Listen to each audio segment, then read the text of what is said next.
Hi everyone, hope you're doing well today. It is June 1st. We're beginning our 6th month together. I hope you guys are having a blast. I know that we are at Word Up Ministries, our teaching team, our production. I want to say team, but it's our production person. Linda does all the behind the scenes things, and we love her for that, for all of her skills and dedication and devotion to the ministry. So we are just moving right along and thrilled to be here, especially today. And today is one of those topics where you just want to go, really? Don't we just want to accept Christ, read His Word, love His Word, obey His Word, and just simply sail through life until He comes to get us? We do want that. But then there's this idea of the Lord testing us. And why does the Lord have to test us? Can't we just be saved and do our best and get to heaven? Can't we just do that? Yeah, we can. We can. But when we do that, when we just take that attitude towards salvation and towards the gift and the sacrifice that Christ made on the cross, we miss out on so much. We miss out. In fact, I was teaching the other day at a church, and I said, I was reminded and shared with the group the idea of the Lord's Prayer says, let it be on earth as it is in heaven. And if we pray that and we mean that, then we could have some of heaven on earth.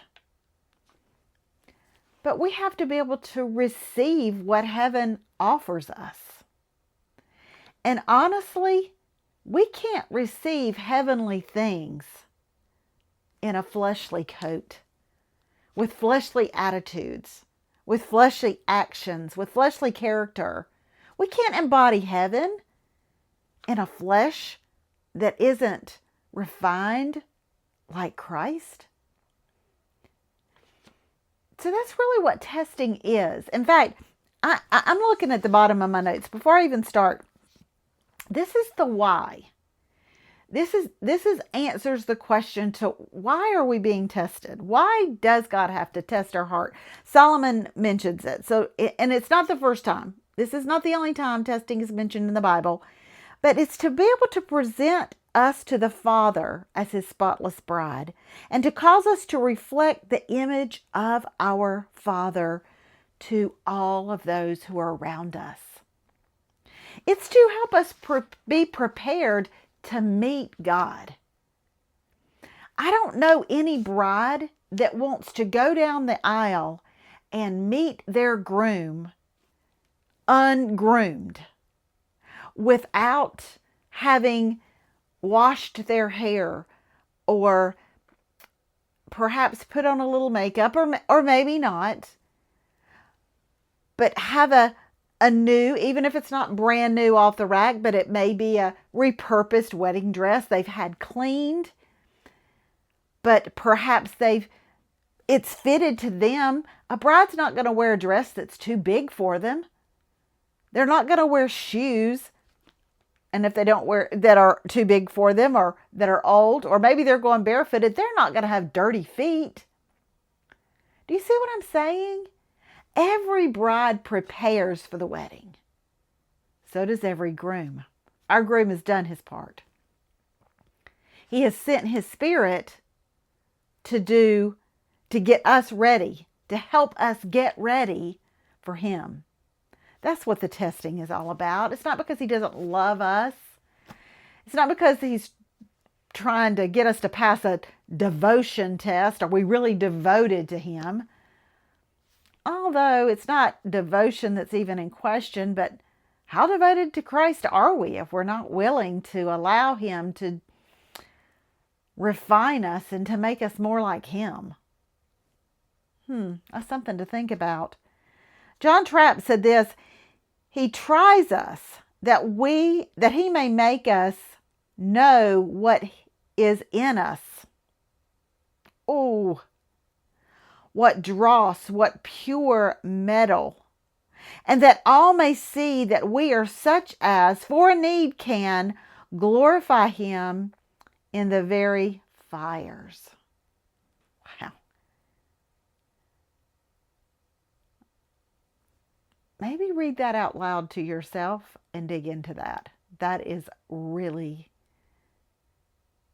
a great statement. I put a link in there just so you'll know what gold smelting is. Refining is the same process for silver.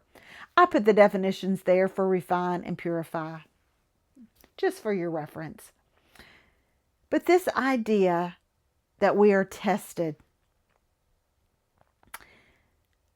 how does He do it? We know why. We just talked about that. How? He uses His word and He uses our troubles. The sovereignty of His plan over us and His guidance and leadership over us allows troubles to come our way. And those troubles are sometimes tests from Him. Sometimes they are just the mess of the world that we're in. But whether the world is causing trouble in our life, decisions that we've made, our own bed that we've made, is causing trouble, or whether they're from God, don't we want to reflect the image of God no matter what the fire is? No matter how the fire was started, don't we want to reflect the image of Christ? Of course we do. Don't we want God to bring good out of what others deemed evil or harmful towards us? Absolutely. So no matter what the fire, whether it's the world, whether it's something we did, or whether it's something that God divinely caused, we want to reflect the image of Christ. We need to submit to His ways, surrender to His Spirit. And I think the last point is the one that's most difficult, and that is trusting the process. Trusting the process.